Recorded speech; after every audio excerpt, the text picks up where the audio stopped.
ये कहानी एक मिडिल क्लास फैमिली की। ये कहानी है एक गरीब बच्चे की जिसके पेरेंट्स टाइम पर लोन की ईएमआई न भरने की वजह से सुसाइड करने को मजबूर हो जाते हैं। इसी के साथ ये कहानी हमें दिखाती है कि बैंक्स के साथ बड़े बड़े घोटाले करके जब बड़े बिजनेसमैन पैसे देने से इनकार कर देते हैं या फिर देश छोड़कर भाग जाते हैं, तब बैंक्स अपना घाटा कैसे पूरा करता है।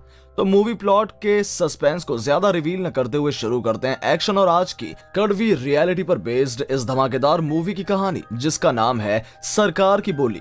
मूवी की शुरुआत में हम एक गरीब परिवार को देखते हैं जो कि पैसे की किल्लत के चलते बैंक्स में इधर उधर धक्के खा रहे थे। ऐसा लगता है जैसे कि उन पर कोई कर्ज हो और इसी टेंशन के चलते एक रात वो हस्बैंड वाइफ सुसाइड कर लेते हैं। मरने से पहले बच्चे के पिता उसके लिए सिर्फ एक लेटर और ₹1 का सिक्का छोड़ गए थे। उनकी मौत के अगले दिन ही उसके घर को सरकार द्वारा ₹15,000 में नीलाम कर दिया जाता है और उनकी मौत के बाद उस बच्चे को पढ़ाने की जिम्मेदारी पड़ोस के ही एक मास्टर जी ले लेते हैं, जो कि उसका दाखिला एक हॉस्टल में करवा देते हैं। ऐसे ही एक दिन मेले में घूमते हुए उस बच्चे को अपने पिता की कुछ बातें याद आती हैं। एक बार ऐसे ही किसी मेले में घूमते हुए जब उसने अपने पिता से पूछा था कि क्या इस दुनिया में आपसे भी स्ट्रांग कोई है, तब उसके पिता बताते हैं कि इस दुनिया में स्ट्रांग वो आदमी है जिस पर किसी का कोई उधार ना हो, और उससे भी स्ट्रांग वो इंसान है जो दूसरों से कर्ज वसूलता हो। और इसी मेले में वो बच्चा अपनी गर्दन पर वैसा ही एक टैटू छपवा लेता है जैसा ₹1 उसके पिता उसके लिए छोड़ कर गए थे। सीन यहीं कट होता है और आगे हम अमेरिका के किसी शहर का सीन देखते हैं। यहाँ एक आदमी अलग अलग लोगों से पैसे वसूल कर अपने पास मौजूद बैग में रख लेता है। अभी तक उस आदमी का चेहरा नहीं दिखाया जाता, लेकिन हम देखते हैं कि कुछ लोग काफी देर से उसे फॉलो कर रहे थे और देखते ही देखते वो गैंग उस आदमी को चारों तरफ से उस आदमी की गाड़ी को घेर लेते हैं और एक सुनसान जगह पर जाकर वो गैंग उस आदमी से पैसा लूटने की कोशिश करते हैं। इस आदमी की गाड़ी पर लगा स्टिकर देखकर हम समझ पाते हैं कि ये लड़का और कोई नहीं बल्कि वही छोटा बच्चा था जिसके माँ बाप बचपन में ही मारे गए थे और अब वो बच्चा बड़ा हो चुका है। वो लड़का गुंडों से डरने के बजाय उन्हें अपनी कंपनी के बारे में बताने लगता है। वो कहने लगता है कि अगर तुम्हें लोन चाहिए तो कल मेरे ऑफिस आ जाना। और इसी दौरान हमें पता लगता है इस लड़के का नाम माही है और खुद के नाम से ही इसकी एक कंपनी भी है जिसमें ये लोगों को पैसे उधार देता है। तभी माही को उसके फ्रेंड किशोर का कॉल आता है। वो माही को बताता है कि आज का हिसाब किताब हो चुका है। इधर वो गुंडे माही से मारपीट करना शुरू कर देते हैं और यहाँ हमें एक जबरदस्त फाइट देखने को मिलती है। देखते देखते माही अकेला ही उन सभी गुंडों की धुलाई कर देता है। दूसरी तरफ हम एक कैसीनो का सीन देखते हैं जहां कलावती नाम की एक लड़की भी बाकी जुआरियों की तरह अपनी किस्मत आजमा रही थी, लेकिन वो लड़की इस गेम में हार जाती है। हमें पता लगता है कि पहले ही इस लड़की पर काफी लोगों के पैसे उधार हैं और इसने उनसे वादा किया था कि जल्द ही वो उन सबके पैसे चुका देगी, लेकिन ये गेम हारने के बाद कलावती काफी उदास हो जाती है। ऐसे ही फोन के जरिए उसे मियामी में होने वाले एक पोकर फेस्टिवल के बारे में पता लगता है और वो सोचने लगती है कि कहीं से अगर $10,000 का जुगाड़ हो जाए तो वो ये गेम जीतकर सभी लोगों का उधार चुका देगी। और अपनी फ्रेंड की बातों से उसे माही का लोन देने वाली कंपनी के बारे में पता चलता है। पहले तो कलावती अपनी एक कॉलेज फ्रेंड को ही उससे एजुकेशन लोन मांगने के बहाने माही की कंपनी में भेजती है, लेकिन उस लड़की के मार्क्स और अटेंडेंस सही ना होने की वजह से माही उसे लोन देने से मना कर देता है। इसके बाद कलावती एक प्लान बनाकर माही को विश्वास दिलाती है कि वो एक शरीफ कॉलेज स्टूडेंट है और उसे $10,000 की जरूरत है, और माही भी उसके जाल में फंसकर बिना कोई प्रूफ के उसे $10,000 उधार दे देता है। इसके बाद कलावती उन पैसों से फिर से कैसीनो में जाकर गेम खेलती है और इधर माही उसे भोली और शरीफ समझकर उससे शादी करने के सपने देखने लगता है। कलावती ये गेम भी हार चुकी थी। अगली सुबह जब कलावती को माही का मैसेज आता है तो वो फिर से माही से कुछ और पैसे उधार लेने के बारे में सोचती है। वो माही से कहती है कि लेट फीस देने की वजह से कॉलेज वालों ने फाइन लगा दिया है और अब मुझे $25,000 की जरूरत है। और ना चाहते हुए भी माही इस बार भी उसे पैसे देने के लिए हाँ कर देता है और अगले दिन ही उसे पैसे देने के लिए उसके पास पहुंच जाता है। ऐसे ही कुछ और दिन बीतते हैं और कलावती अपना नाटक जारी रखती है। अब वो माही के ऑफिस में भी आने लगती है और उसकी नजरों से छिपते हुए वो माही के कुछ और पैसे भी चुराने लगती है। माही का दोस्त उसे समझाने की कोशिश करता है कि आपको उस लड़की पर आंख बंद करके भरोसा नहीं करना चाहिए, लेकिन हर बार माही उसे डांटकर चुप करवा देता है। ऐसे ही एक दिन माही किसी आदमी से अपने पैसे वसूलने के लिए जाता है तो वो आदमी वहां से भागने लगता है और भागते भागते वो आदमी एक कैसीनो में घुस जाता है और यहीं माही को कलावती जुआ खेलते हुए दिखाई देती है। जुआ खेलते हुए वो लगातार शराब पिए जा रही थी। उसका यह रूप देखकर माही काफी शॉक्ड हो जाता है। हम समझ पाते हैं कि कलावती की असलियत जानकर वो अंदर से टूट चुका है। उसी रात जब माही को कलावती का मैसेज आता है तो किशोर उसे फोन करता है और गुस्से में कहता है कि सारा पैसा मुझे कल तक वापस चाहिए और कल सुबह मिलने का कहकर किशोर फोन काट देता है। सुबह के वक्त कलावती उनसे मिलने आती है और इस बात से अनजान की माही को उसकी असलियत पता लग चुकी है।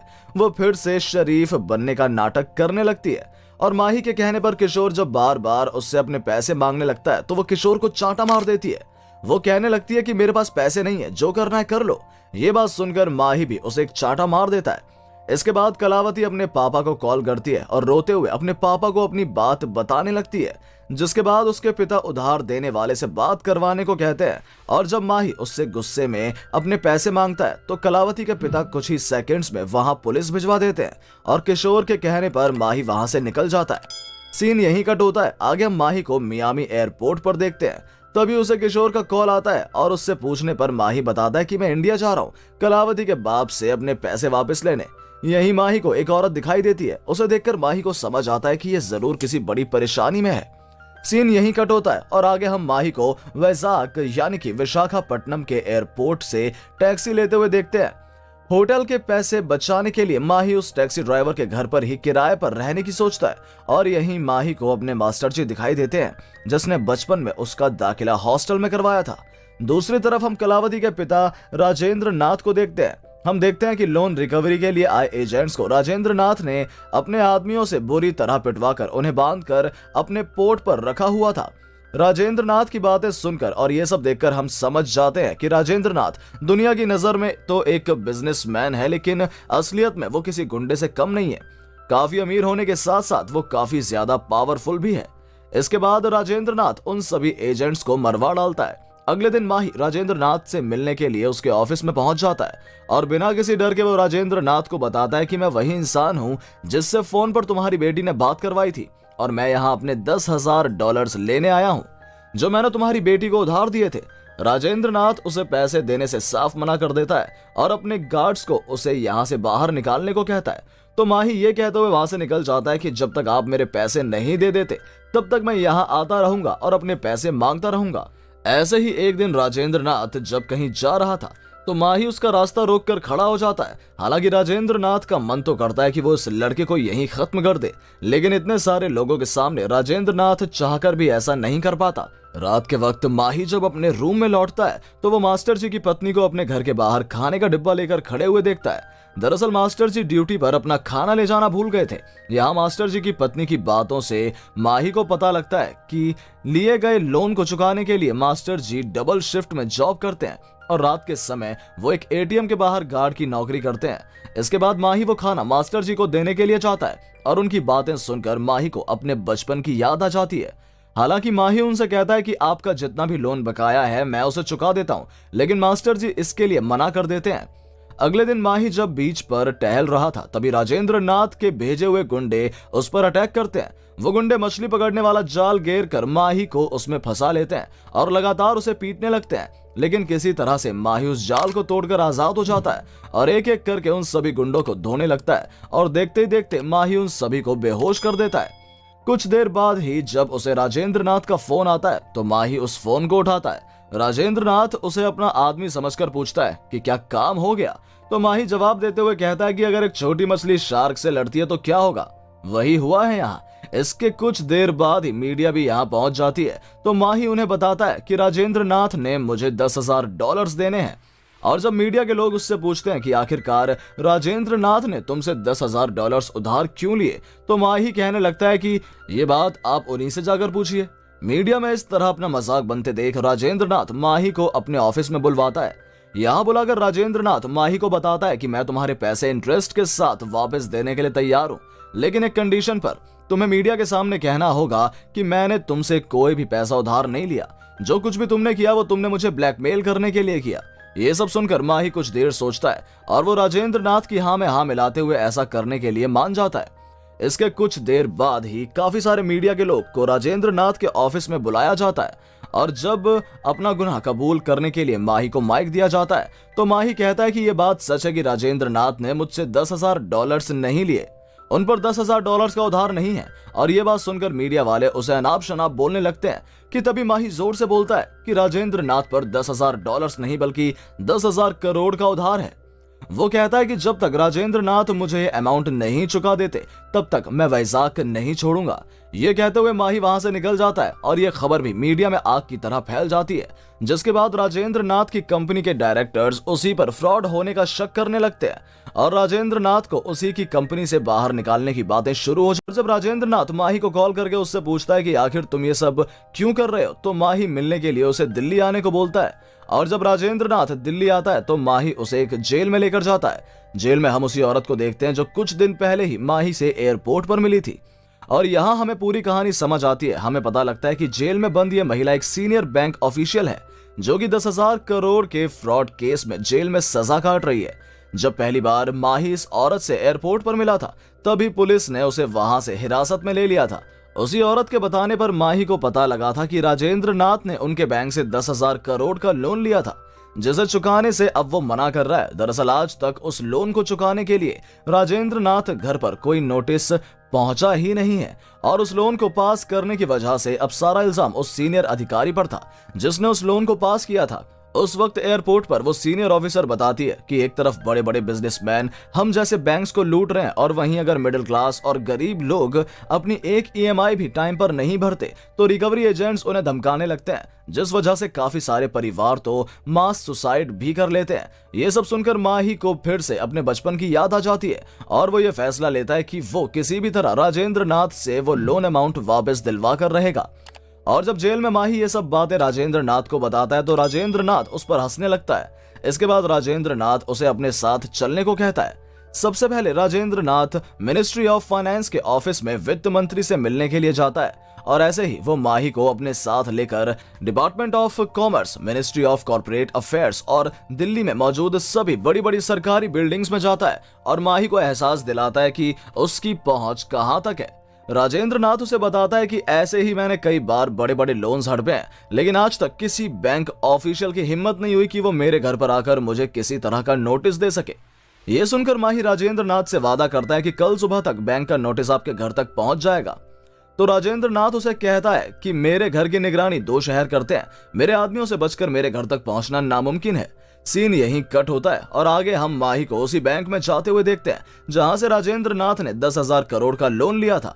यहाँ पहुंचकर वो बैंक मैनेजर से इस बारे में बात करता है तो बैंक मैनेजर उसकी बातों को इग्नोर करके अपने स्टाफ से इधर उधर की बातें करने लगता है। लेकिन जब माही उससे अपने स्टाइल में पूछताछ करता है तो मैनेजर सबके सामने शर्मसार हो जाता है। माही जिद पर अड़कर वहीं बैठ जाता है और कहता है कि जब तक मुझे राजेंद्र नाथ के खिलाफ नोटिस नहीं मिल जाता तब तक मैं यहाँ से नहीं जाने वाला। ये सब सुनकर कृष्णमूर्ति नाम का एक अपाहिज एम्प्लॉय नोटिस टाइप करके आगे आता है और माही से पूछने पर वो कहता है कि मैं आपके साथ चलने के लिए तैयार हूँ।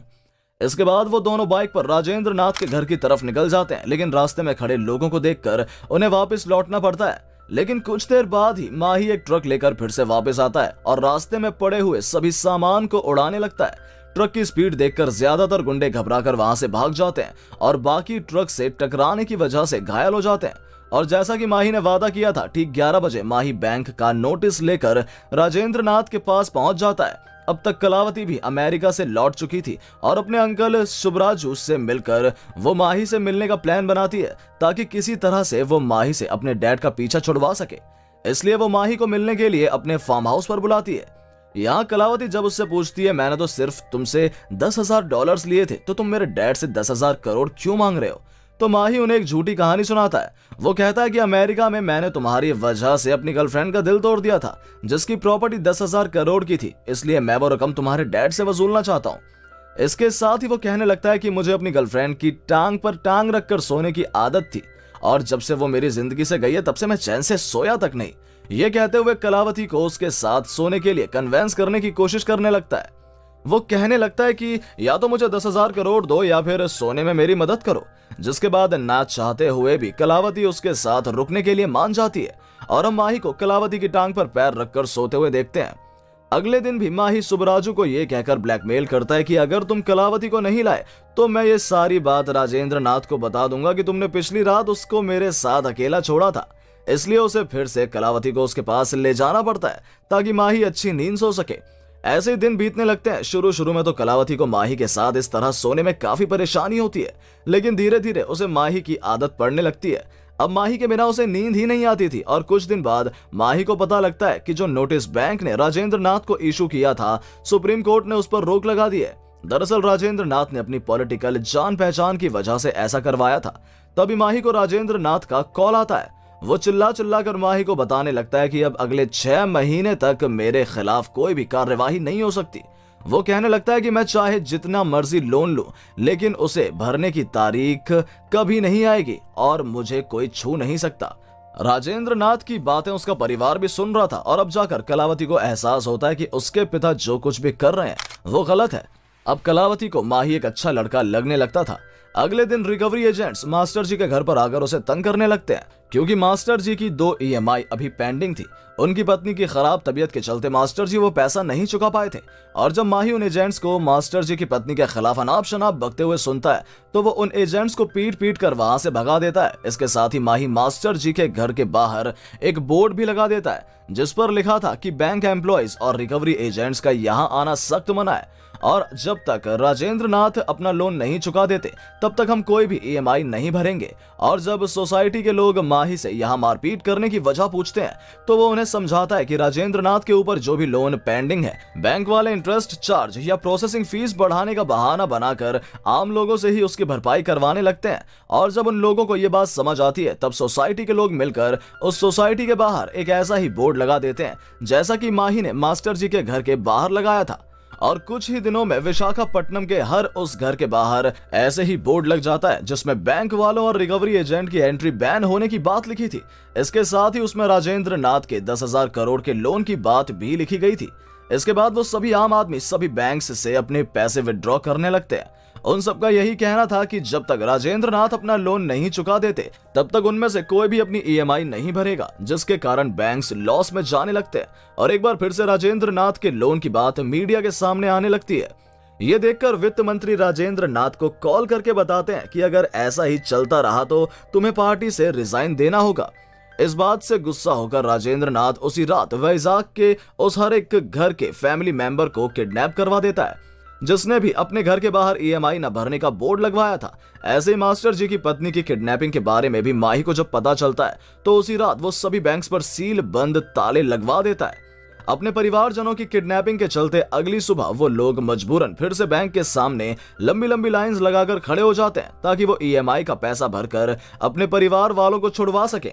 लेकिन वो लोग ये देखकर हैरान होते हैं कि किसी ने बैंक्स पर सील लगा दी है। राजेंद्र नाथ के कहने पर ही उसके गुंडे बैंक्स के ताले तोड़ने लगते हैं। और ऐसे ही एक बैंक के अंदर जब वो लोग जाते हैं, तो उन्हें वहां माही दिखाई देता है। माही की बातों से हम समझ पाते हैं कि जैसे ही उसे किडनैपिंग की बात पता चली, तो उसने भी बैंक में काम करने वाले कर्मचारियों को अपने कब्जे में ले लिया। वो सामने खड़े गुंडों से कहने लगता है कि बिना बैंक एम्प्लॉयज के तुम आखिर पैसा कैसे जमा करोगे। और जब वो गुंडे उनसे जोर जबरदस्ती करने लगते हैं, तो माही पीट पीट कर उन सभी गुंडों को वहां से भगा देता है। इसके कुछ ही देर बाद राजेंद्र नाथ खुद उस बैंक में आता है और उसे देखते ही लोगों की भीड़ उसे पीटने के लिए राजेंद्र नाथ पर उमड़ पड़ती है और उसे बुरी तरह से पीटने लगती है। लेकिन माही किसी तरह से राजेंद्र नाथ को बचाकर उसे वहां से ले जाता है और शहर से दूर पहुंचकर माही उसे फिर से समझाता है कि अगर मैं तुम्हें मारना चाहता तो उन लोगों के बीच मरने के लिए छोड़ देता।